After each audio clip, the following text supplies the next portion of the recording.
विचार सलिया लिया दिन तला के नहीं रतिया अब पके गइल धान लाल भइल बसिवा साथी कहतानी बतिया हसुआ मंगा विचार सलिया लिया दिन तला के नहीं रतिया तो भाई से छुट्टी लेके चल जाई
चोली मारे मुहे गोली चरकत खटिया हो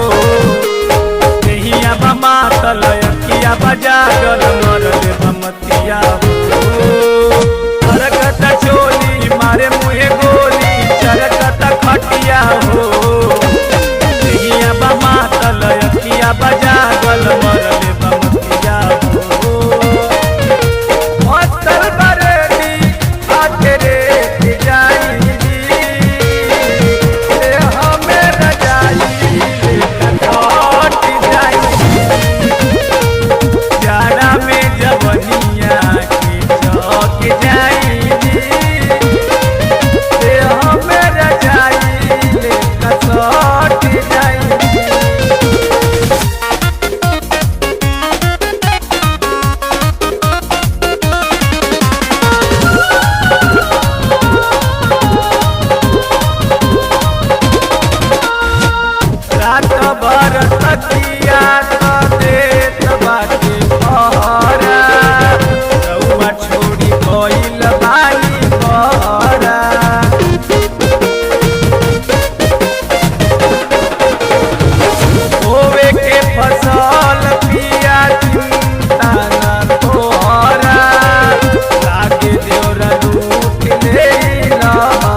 शर्मा घर में रहे